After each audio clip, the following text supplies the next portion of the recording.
Mas eu convido você que abra comigo a Bíblia em Lucas 23, um texto que tem tudo a ver com Santa Ceia também. E convido você que se coloque de pé. Nós leremos a palavra de Deus a partir do versículo 33. Lucas 23, a partir do versículo 33. Esteja atento à leitura da palavra de Deus, assim diz a palavra do Senhor. Quando chegaram ao lugar chamado Calvário, ali o crucificaram, bem como aos malfeitores, um à direita, outro à esquerda.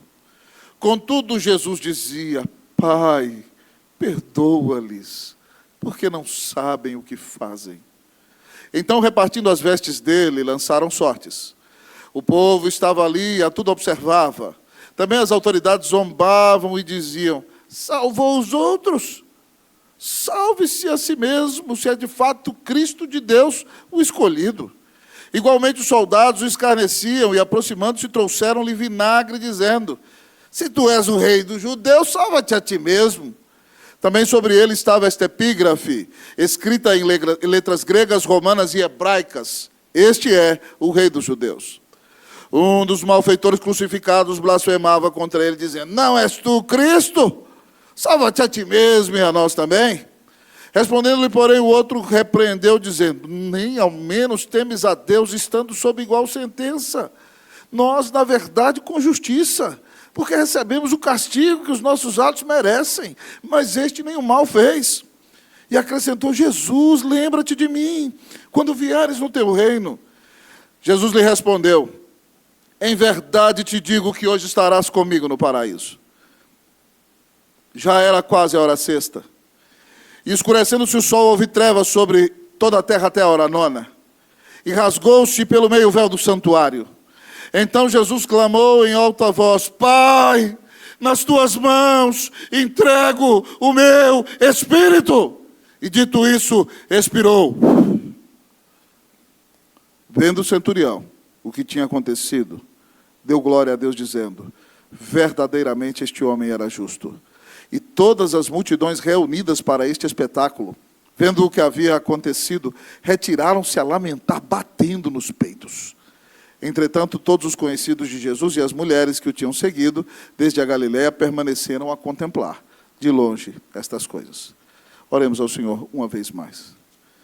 Bendito Deus, glorioso Pai que estás nos céus. Nessa noite nós estamos aqui, reunidos, em nome de Jesus. Pai, num culto de ceia, Pastor Galo ministrará a ceia, nos ensinando que ela é um memorial, que ela relembra o que Cristo fez, nos ensinando que ela anuncia a salvação do Senhor e a expectativa que temos da vida eterna. Ó Deus, ó Pai, que um dia estaremos com o Senhor na eternidade. Também nos ensinando que o Senhor nos abençoa com a presença real e espiritual de Jesus aqui. Deus, e tudo isso só pode ser vivenciado e experimentado desse momento de comunhão íntima com o Senhor, da noiva com o Senhor tomando a ceia nessa noite. Nesse momento que é meio de graça, ó Deus, porque Cristo morreu na cruz por nós, porque Ele entregou a sua vida ali. Ó Pai, que ao meditarmos desta noite acerca do que Jesus realizou por nós na cruz, que nossa alma seja confrontada, que nosso coração seja quebrantado, que nossa fé esteja posta no Senhor Jesus e que nós estejamos dispostos, além de crer no nosso Senhor, a imitá-lo, ó Deus, ó Pai, no que diz respeito àquilo que o Senhor requer que o façamos em nossa vida. Fala, pois, ao nosso coração, ó Deus, glorifica o Teu nome, e que a presença graciosa do Teu Espírito aqui seja perceptível e o nosso coração aqueça por ouvir a voz do Senhor falar conosco.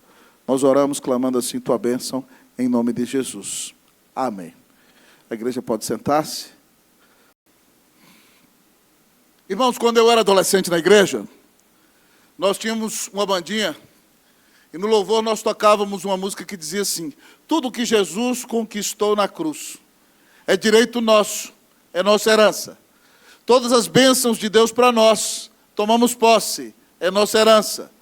toda vida, todo poder e tudo que Deus tem para dar. Abrimos nossas vidas para receber, e nada mais nos resistirá. E o coro dizia: maior é o que está em nós do que aquele que está no mundo. Maior é o que está em nós que aquele que está no mundo. Louvado seja Deus. Essa música é belíssima, mas ela nos diz que tudo o que Jesus conquistou na cruz é para nós. Mas o que Jesus conquistou na cruz? O que Jesus realizou por nós quando Ele estava entregando a sua vida na cruz do Calvário? Nessa noite eu quero ser bem objetivo com vocês e meditar sobre o tema: o que Jesus fez na cruz. Isso faz toda a diferença para a sua vida e para a minha vida. Porque nós só temos comunhão com Deus porque Ele foi para a cruz e entregou sua vida em nosso lugar. Então, pastor, o que Jesus fez na cruz? Em primeiro lugar, Jesus perdoou. Versículos 33 e 34, vamos ler aqui. Quando chegaram ao lugar chamado Calvário, ali o crucificaram, bem como aos malfeitores, um à direita, outro à esquerda. Contudo, Jesus dizia: Pai, perdoa-lhes, porque não sabem o que fazem. Então, repartindo as vestes dele, lançaram sortes. Irmãos amados, o que Jesus fez na cruz? Jesus perdoou. Jesus, a essa altura, já tinha sido agredido, espancado, humilhado, zombado e açoitado. E agora está cravado e crucificado. E aqui nós o encontramos na sua missão de sumo sacerdote, intercedendo. Ele intercede ao Pai. Impressionante é que ele intercede pelos seus algozes. E a sua intercessão revela o coração misericordioso, bondoso e compassivo do Senhor Jesus. Ao pedir ao Pai que perdoe os seus algozes, ele está de fato revelando o seu coração perdoador. Primeiro, ele não se esquece de quem ele é. Pai, perdoa-lhes. Perdoa-lhes. Ele é o próprio Filho de Deus. Mas ele não quer se vingar dos seus inimigos. Eles são culpados por aquilo que estão realizando. E Jesus clama a Deus que os perdoe, ainda que sejam ignorantes, porque ele diz: Pai, perdoa-lhes, porque eles não sabem o que fazem. Eles acham que estão crucificando um profeta meramente humano, mas estão assassinando o Rei do Universo, o maior homem que já pisou na terra, pois ele não é somente homem, ele é Deus. E Jesus, nesse momento, bem poderia pedir ao Pai que mandasse trovões e relâmpagos para destruir aqueles que são seus algozes. Mas naquele momento, ele revela o seu coração amoroso, o seu coração misericordioso, o seu coração perdoador. O que Jesus fez na cruz, pastor, na sua intercessão? Em primeiro lugar, nós vemos que ele perdoou. É por isso, irmãos, que nós podemos contar com o perdão dos nossos pecados. Porque se ele na cruz, ali naquele primeiro momento, em sua humanidade, foi capaz de perdoar aqueles que o ofendiam, graças a Deus, porque ele deu a vida por nós na cruz, nós temos a certeza de que todos os nossos horríveis, feios, tristes, ofensivos, hediondos, rebeldes pecados são perdoados. Pois se confessarmos os nossos pecados, ele é fiel e justo para nos perdoar os pecados e nos purificar de toda injustiça. Pastor, por que ele pode perdoar? Por causa do texto que o presbítero Wilson leu. E que a Giovana sempre canta aqui, como é que é? Mas ele foi traspassado, cantemos, vamos lá? Pelas nossas transgressões e moído pelas nossas iniquidades, o castigo que nos traz a paz estava sobre ele, e pelas suas pisaduras fomos sarados. Estou sarado, estou sarado, estou sarado, pelo nome de Jesus. Estou sarado, estou sarado, estou sarado, pelo nome de Jesus, pelo nome de Jesus. Aleluia. Todos os nossos pecados foram perdoados, nenhuma condenação há para quem está em Cristo Jesus. Mas se você foi impactado com esse perdão maravilhoso, agora capacitado pelo Espírito Santo, você pode perdoar. A prova disso é nosso irmão, o primeiro mártir da história da igreja, Estevão, que prega um sermão que confronta os pecados dos judeus. Eles o levam para fora da cidade, de repente, Deus lhe dá uma visão do Senhor Jesus sentado à destra de Deus Pai, na glória, e ele diz: eis que vejo o céu aberto e o Filho do Homem sentado à destra de Deus Pai. E eles se revoltam contra ele e começam a atirar-lhe pedra. E naquele momento, quando está morrendo, antes de entregar o seu espírito, Estevão disse: Pai, não o tomes em conta. Estevão só pode ter esse coração perdoador, porque ele entendeu o tamanho do perdão que recebeu. Portanto, você que recebeu esse perdão maravilhoso, e essa vida eterna em Cristo Jesus, você também pode perdoar. Você também pode abrir mão de se vingar. Por mais que tenham cometido pecados terríveis contra você. Talvez você me diga: pastor, o senhor não entende. Eu fui espancado na infância. O Filho de Deus também foi espancado na cruz, com toda a ira de Deus caindo sobre ele. Pastor, o senhor não entende. Eu fui abusado sexualmente quando era pequeno. É terrível a sua dor, não é fácil. Mas o Filho de Deus foi desrespeitado, foi cuspido, foi dilacerado, foi rasgado numa cruz, para perdoar os seus pecados. O que você precisa entender é que nenhuma ofensa que cometam contra você vai se comparar às ofensas que você cometeu contra o Senhor Jesus. E ainda assim, Ele te perdoou. Então, qualquer perdão que você vier a dar, não se compara ao perdão que você recebeu. Então, se você entende que você recebeu um perdão eterno, você, pela graça de Deus, poderá perdoar. Mas, pastor, não tem como esquecer. Quem disse que perdoar é esquecer?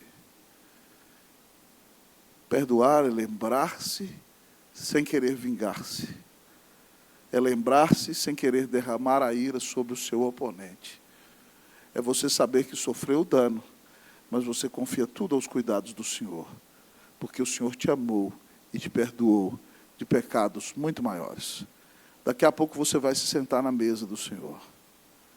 Você vai ter coragem de se aproximar da mesa do Senhor, guardando rancor no coração contra os seus irmãos? Odiando pessoas que são parte do povo de Deus? Se você entendeu o tamanho do perdão que recebeu, é o seu dever dar perdão, porque você recebeu um perdão eterno, porque o Filho de Deus te perdoou, ainda que você merecesse ir para o inferno, ou estar na cruz, no lugar dele. O que Jesus fez na cruz, pastor? Em primeiro lugar, Jesus perdoou. Que Ele nos perdoe de todos os nossos pecados nessa noite, amém, meus irmãos? E que Ele nos dê a graça de termos um coração perdoador, em nome de Jesus, amém. Mas, pastor, o que mais Jesus fez na cruz? Em segundo lugar, a palavra de Deus nos diz que Jesus perseverou. O que Jesus fez na cruz, pastor? Jesus perseverou. Se você olhar comigo no texto aqui, amados irmãos, no versículo de número 35 já, todo o povo estava ali diante dele, e disse o versículo 35 no início, as autoridades, os religiosos, aqueles que deveriam ter reconhecido quem Jesus era, estão zombando dele, e dizem, salvou os outros, a si mesmo se salve, se é de fato o Cristo, o escolhido. Jesus bem podia ter sido tentado a se valer e falar assim, vou descer da cruz e me mostrar para esses miseráveis quem eu sou. É essa a tentação de Satanás ali. Eles estão questionando a identidade de Jesus. A sutileza é, se ele é o Cristo, ele desce da cruz e prova quem ele é. Mas se ele descer da cruz, eu e você vamos para o inferno. Ele não pode descer da cruz. Então ele está sendo provocado, está aguentando a provocação. Mas além dos religiosos, a palavra de Deus nos diz que os soldados também fizeram a mesma coisa, trouxeram vinagre e disseram, tanto os soldados romanos como os judeus, se tu és o rei dos judeus, salva-te a ti mesmo. E ainda colocaram um letreiro sobre a cruz do Senhor Jesus com o objetivo de zombar dele. Mas o letreiro revelava quem ele era. O letreiro estava em letras gregas, romanas e hebraicas. Os 3 grandes idiomas daquela época. Grego era a língua dos intelectuais, a língua do mundo, a língua dos filósofos. Latim, romano, era a língua do poder. Hebraico era a língua do povo judeu. Não importa, tanto em grego, como em latim, como em romano, como em hebraico, Jesus Cristo é o rei dos judeus. Eles, ao zombar dele, de fato estavam dizendo quem ele era, ainda que eles não o quisessem reconhecer. Mas se não bastasse, meus amigos e irmãos, as autoridades zombam de Jesus, os soldados zombam de Jesus, e até um miserável criminoso que está crucificado ao lado de Jesus zomba dele. Veja o versículo 39 comigo. Um dos malfeitores crucificados blasfemava contra ele, dizendo, não és tu Cristo? Salva-te a ti mesmo e a nós também. Ainda bem que Jesus era manso e humilde de coração, irmãos. Porque se ele fosse arretado como alguns de nós, o negócio seria sério. Ele desceria da cruz e botaria todo mundo no seu devido lugar. Ah? Só que aí nós não seríamos salvos. Alguém tinha que pagar a nossa dívida.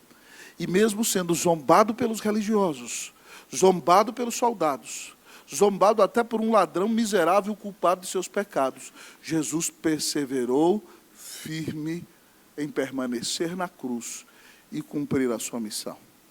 Se Jesus perseverou, irmãos, nós temos que perseverar na fé. Nós temos que perseverar no nosso relacionamento com Ele. E nós temos que perseverar no cumprimento da missão.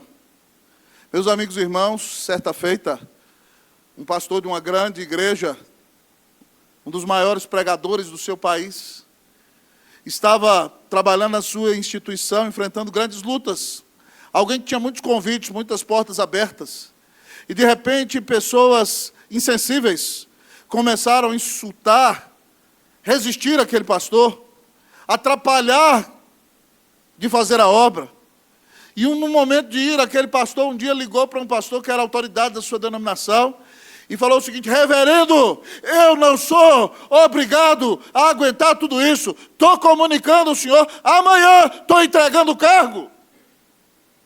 E o reverendo mais velho falou assim, imagina, meu filho, se Jesus virasse para o pai e falasse assim, pai, eu não sou obrigado a aguentar tudo isso.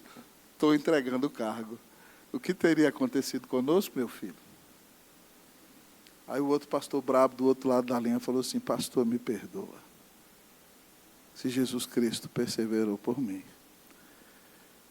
eu tenho que perseverar por causa dele. Irmãos, não é fácil.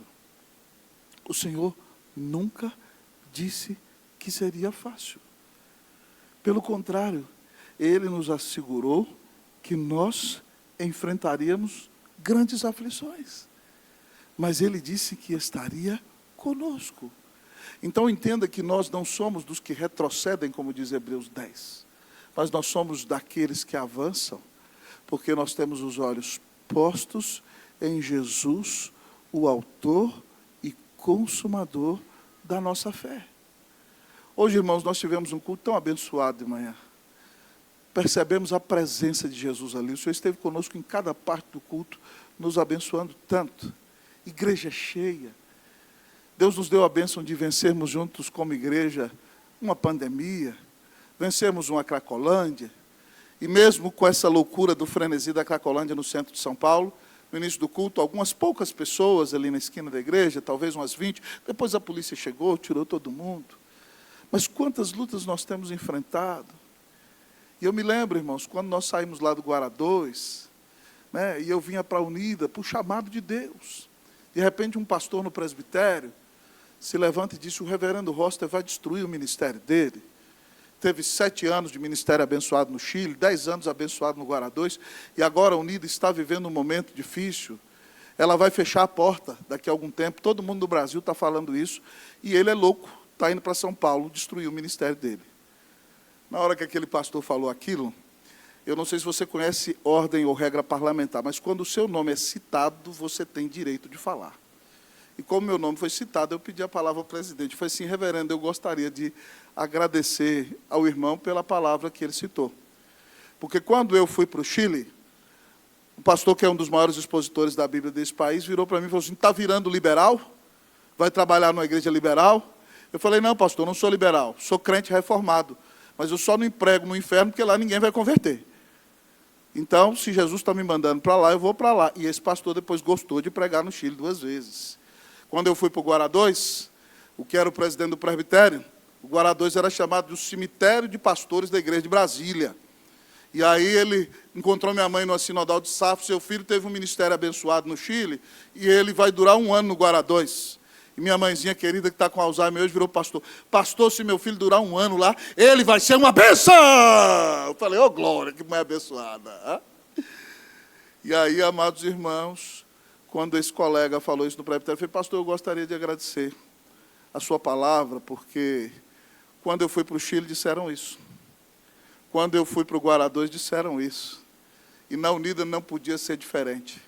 Então, quando o pastor fala isso comigo, para mim é um sinal de que vai dar certo. Sabe por quê? Porque para dar certo não depende de mim. Depende de um Deus infinito e poderoso. E se dependesse de mim, não teria graça. Eu sei que o desafio vai ser grande. Agradeço pela palavra, vou orar muito. Mas eu agradeço porque a sua palavra, para mim, é um sinal de que vai dar certo. Porque não depende de mim. E Deus gosta das coisas que não dependem do homem, porque quando der certo, somente Ele vai ser glorificado. Não foi fácil, irmãos. Houve dias muito difíceis. Meus presbíteros que estão próximos a mim sabem disso. Muito choro, muita lágrima. Mas que bênção. Depois de ter tido culto de 8h30, onde o pastor Galo pregou, eu não estive. Culto de 11 horas lotado, coral jovem cantando. Pregar com paixão e ver o que Deus está fazendo na Unida. Olha para você ver quanta gente bonita do seu lado nesse culto à noite. Esse culto à noite, quando nós chegamos na Unida, havia dias em que tinha 10 pessoas, irmãos. Deus está fazendo uma obra bonita na nossa igreja. E toda a glória tem que ser dada ao Senhor Jesus. Mas se a gente não persevera e sai correndo, a gente perde a oportunidade de experimentar as grandes bênçãos de Deus. Então, para de querer o que é mais fácil. Para de querer o que é tranquilidade para você, né? Quando eu me formei do seminário, Deus me deu o dom de pregar, irmãos. E vocês têm visto Deus me usar na nossa igreja, no Brasil e em outros países, para a honra e glória do nome dele. E eu falava com o Cleuso assim: Cleuso, eu sei que eu tenho um grande chamado e eu vou pregar para muita gente. Eu sabia disso, eu sei que Deus vai fazer isso na minha vida. Ele me deu um dom, eu vou exaltar meu Cristo, mas será que Ele vai querer que eu pregue numa igreja que tenha muita gente? Aí ela virava para mim: vejo mais vantagem da gente chegar numa igreja pequena e a igreja crescer. É baixinho, irmão, mas é linha dura, viu? O negócio é sério. Vejo mais vantagem na gente chegar numa igreja menor, Deus reavivar a igreja, e com isso Deus já estava usando a minha esposa para reconhecer um chamado nosso, de chegar em lugares onde as coisas são desafiadoras, e Ele levanta a igreja para a glória dEle. Irmãos, não tem experiência melhor do que essa. É sofrida, é doída, mas é abençoada. Mas a gente tem que olhar para Jesus e tem que perseverar. Então não saia correndo na primeira pancada que você leva. Pare de ficar murmurando nos momentos difíceis que você enfrenta. Toda essa luta veio para fortalecer seus músculos espirituais, para que você confie no Senhor, para que você entenda que sem fé é impossível agradar a Deus, para que você entenda que quem faz a obra e quem realiza grandes coisas na vida da igreja, na vida da sua família, no seu trabalho, não é você, é a graça de Jesus. Para que quando você for bem-sucedido na sua família, quando você for bem-sucedido como executivo, como vendedor, como empresário, quando você for bem-sucedido no seu trabalho, como professor, como diretor, então você não vai se gloriar, mas vai entender que tudo aconteceu pela graça de Jesus. Você só não saiu correndo porque o Senhor te sustentou. O apóstolo Paulo, no final da sua carreira, disse: eu completei a carreira, guardei a fé. Tem gente que anda dizendo aí, né? Eu saí na carreira, perdi a fé. Deus tenha misericórdia de você, meu irmão. Amém, né? Que Deus tenha compaixão de você, mas que você persevere firmemente no chamado de Jesus para a sua vida. Há dias difíceis, há. A palavra diz que os que com lágrimas semeiam, com júbilo ceifarão.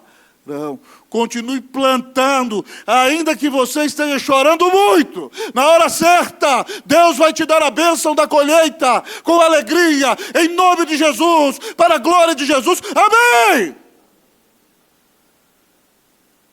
Louvado seja Deus. Jesus perseverou, que nós perseveremos como Ele. Pastor, o que Jesus fez na cruz? Jesus perdoou, Jesus perseverou, mas em terceiro lugar, Jesus salvou.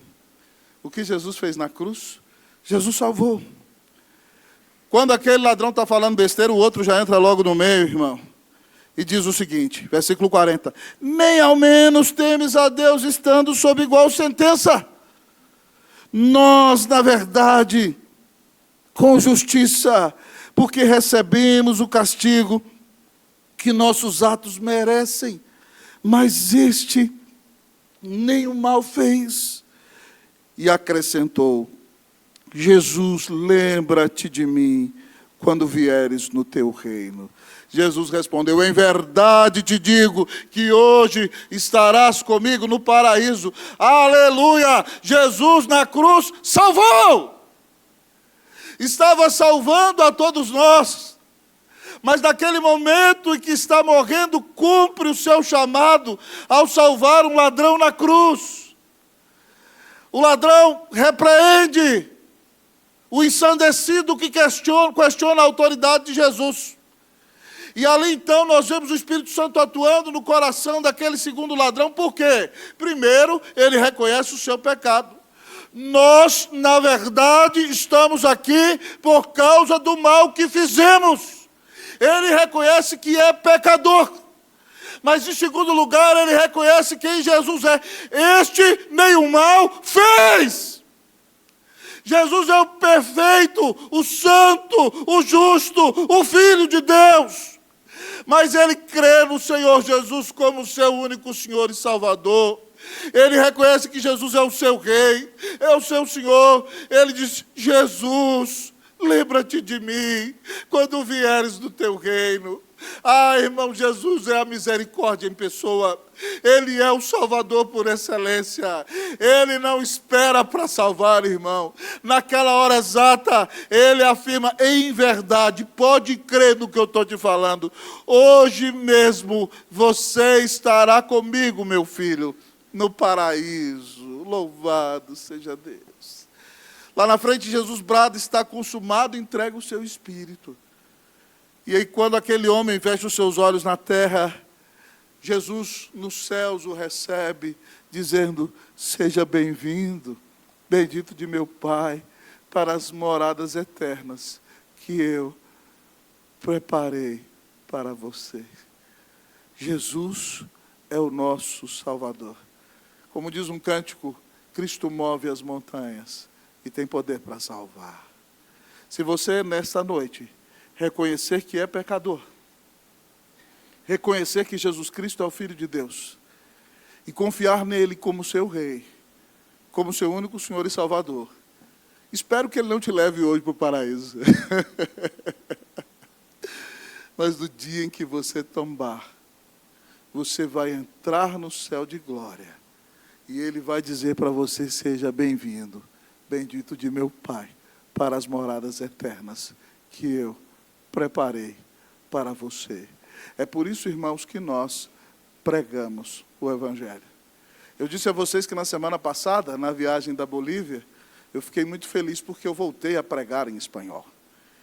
E preguei para um auditório de 800 jovens, numa grande igreja na universidade, e outro de aproximadamente 700. Mas talvez para mim um dos maiores momentos da viagem foi quando estávamos ali na cadeia, pregando para 60 alunos de Direito da Universidade Cristã da Bolívia. E eu pude anunciar com paixão meu grande Salvador. E quando convidei alguns deles que quisessem crer, que se colocassem de pé, entregando a sua vida a Jesus, assim o fizeram. Eu saí saltando de alegria, dando glória a Deus. Eu falei: aleluia, Senhor, louvado seja Deus.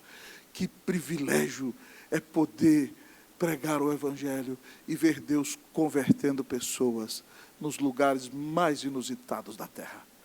Louvado seja o nome do Senhor. Jesus salva, e é por isso que nós estamos aqui. Porque fomos salvos por Ele e fomos chamados para pregar o seu Evangelho salvador a toda criatura. Toda a glória seja dada ao nome do Senhor. Se você precisa de perdão de pecados, de vida eterna, de paz com Deus, reconheça hoje: Senhor, eu sou um malfeitor. Eu creio que Jesus Cristo é o Filho de Deus. Senhor, salva-me. Vem morar no meu coração, me dá a vida eterna. O Senhor vai bater o martelo e dizer: eu te declaro inocente, eu te declaro justo, eu te perdoo. Você agora é meu filho. Você tem a vida eterna, já tem um lugar garantido nos céus. Louvado seja Deus, porque não há Salvador tão maravilhoso como Jesus. O que Jesus fez na cruz, pastor? Jesus perdoou, Jesus perseverou, Jesus salvou.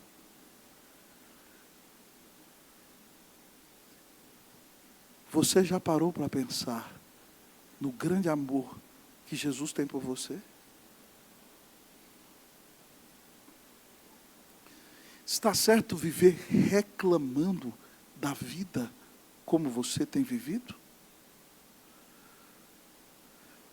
Está certo ter um coração ingrato como você tem? Está certo viver como aquela hiena do desenho que dizia: ó vida, ó tristeza, ó azar. Jesus morreu por você. Ninguém te arrebata das mãos dele. Você tem um lugar garantido nos céus. O Espírito Santo habita em você. Você deveria ser a pessoa mais entusiasmada da terra. Arrependa-se dessa sua ingratidão e se alegre em Deus, porque ninguém arrebata você das mãos de Jesus. Você é a pessoa mais abençoada da terra. Pastor, o que Jesus fez na cruz? Em último lugar, irmãos, o texto diz que Jesus se entregou. O que Jesus fez na cruz? Jesus se entregou. Meio-dia, diz o texto, o céu se escureceu. Hora sexta, meio-dia, irmão. Escurecendo-se o sol, houve trevas sobre toda a terra até a hora nona. Do meio-dia até as 3 da tarde, trevas densas, noite terrivelmente escura. Quando Jesus está ali e brada em outro evangelho: está consumado, tetelestai, foi paga a dívida. O véu do santuário, dos santos, irmãos, que era tremendamente grosso. E o Santo dos Santos é onde estava a arca, a presença de Deus. Quando Jesus gritou: está consumado, aquele véu que era altíssimo rasgou de cima a baixo. Agora a presença de Deus não está restrita mais somente ao templo de Jerusalém, somente ao Santo dos Santos, onde somente o sumo sacerdote entrava uma vez por ano. Agora cada crente é um templo, e o Espírito Santo habita no coração do povo de Deus. A palavra diz que rasgou-se pelo meio o véu do santuário, e então Jesus clamou: Pai, nas tuas mãos entrego o meu espírito. O texto diz que ele fez desse jeitinho, gritando em alta voz. Você precisa ler o texto com imaginação, para entender como a Bíblia diz aqui, ó. Então Jesus clamou em alta voz: Pai, nas tuas mãos entrego o meu espírito.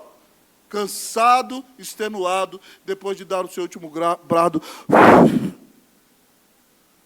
expirou. Morreu. Jesus se entregou. O centurião que estava ali, no texto de Lucas, diz que ele, impactado, disse: verdadeiramente esse homem era justo. No Evangelho paralelo diz que verdadeiramente ele era o Filho de Deus. O centurião reconhece quem Jesus é, ao ver a sua morte, a sua entrega na cruz. O povo que ali estava falou assim: meu Deus, o que está acontecendo aqui? Eles estavam mais perplexos do que nós, irmãos, com pessoas corruptas à frente do Brasil. Eles estavam mais perplexos ainda. Eles diziam assim, não é possível. A gente fala: meu Deus, não é possível que a gente está vendo isso. É insano o que está acontecendo no nosso país. Não deveria, não precisava ter acontecido. Pois bem, eles estavam pior. Diz o texto aqui, que eles saíram batendo no peito: meu Deus, batendo, meu Deus, como é que pode acontecer um negócio desse? Esse homem é o Filho de Deus, esse homem era justo. O povo desesperado saiu gritando, todo mundo louco, irmão, fora de si. Os discípulos e as mulheres que tinham seguido Jesus permaneceram a contemplar de longe tudo aquilo que Jesus tinha profetizado. O que Jesus fez na cruz, ele se entregou. Ele se entregou à melhor pessoa. Ele diz: Pai. Ele se entregou àquele que é um com ele desde a eternidade. Aquele que sempre o amou. Aquele que o enviou para morrer na cruz por amor de nós. Jesus se entrega à melhor pessoa. Mas Jesus se entrega no melhor lugar. Pai, nas tuas mãos. Ele entregou a sua vida nas mãos do Pai. As mãos do Pai, amados irmãos, que nos dão sustento. As mãos do Pai que nos dão a direção. As mãos do Pai que sustentam esse mundo. Jonathan Edwards, no seu famoso sermão, Pecadores nas Mãos do Deus Irado, em determinado momento ele diz: pecadores, vocês só não são lançados no inferno nesse momento, porque a mão do meu Pai Celestial os sustenta. Se Ele retirar a mão, todos vocês serão arremessados no inferno. Ele entrega a sua vida nas mãos misericordiosas. Mas Ele entrega para a melhor pessoa, no melhor lugar, o que Ele tem de melhor. Pai, nas tuas mãos entrego o meu espírito. Está falando da sua vida. Deus homem morreu na cruz. Porque Jesus é Deus e homem ao mesmo tempo. Ainda que a natureza divina não tenha morrido. A morte de Jesus foi a separação do seu espírito humano do seu corpo. Como nós morremos. Então, o Filho de Deus morreu na cruz. Nós podemos dizer que Deus, homem, morreu na cruz, sim. Ainda que a natureza divina não morra. Mas quando Jesus diz: Pai, nas tuas mãos entrego o meu espírito, significa que o espírito humano de Jesus foi entregue ao Pai. Morte é separação. E o seu corpo vai ser sepultado na terra. Jesus entrega o que Ele tem de melhor. Jesus entrega a sua vida. A melhor pessoa, no melhor lugar. Ele entregou a sua santa vida para dar a vida na cruz, para nos salvar. Eu me lembro daquele hino que diz: as tuas mãos dirigem meu destino. Eu me lembro daquele cântico do Quarteto Palavra da Vida, que eu já cantei aqui, que eu amo tanto, que aprendi em São Paulo no final da década de 90, quando vim fazer o seminário. Grandioso amor, como entender? Deus sim quis por mim morrer. Grandioso amor, como entender? Deus sim quis por mim morrer. O Filho de Deus se entregou por você. Você merecia ser jogado no inferno. Que amor é esse? O Filho de Deus entregou o seu espírito para que o meu não fosse jogado no inferno. para que eu não queimasse eternamente no inferno da ira de Deus, para que os meus pecados fossem perdoados. Jesus se entregou na cruz. Se Ele se entregou de tal maneira por mim, eu quero entregar minha vida para Ele. Eu quero dizer: Pai, nas Tuas mãos eu entrego a minha vida. Eu não sou nada, eu não valho nada, mas Jesus morreu por mim. Então toma aqui, ó Deus, a minha pequenina vida, e pela Tua graça me usa para exaltar aquele que me amou e deu a vida na cruz para me salvar. Pastor, o que Jesus fez na cruz? Jesus perdoou, Jesus perseverou, Jesus salvou, Jesus se entregou. Se Ele perdoou, que clamemos seu perdão, estejamos dispostos a perdoar. Se Ele perseverou, que o imitemos e perseveremos em nossas lutas até o dia final, quando o encontrarmos na glória. Se Ele salvou, que confiemos nele como nosso único Salvador e recebamos o perdão de pecados e a vida eterna. Se Ele se entregou, que nós digamos a Ele: Senhor, eu quero entregar minha vida hoje em Tuas mãos. Usa-me para a honra e glória do nome de Jesus. Louvado seja Deus por este grande e maravilhoso Salvador. Toda a glória seja dada ao nome do Senhor. Que você diga a Jesus hoje: Senhor, eis-me aqui, usa-me, envia-me a mim. Eu quero viver somente para Ti.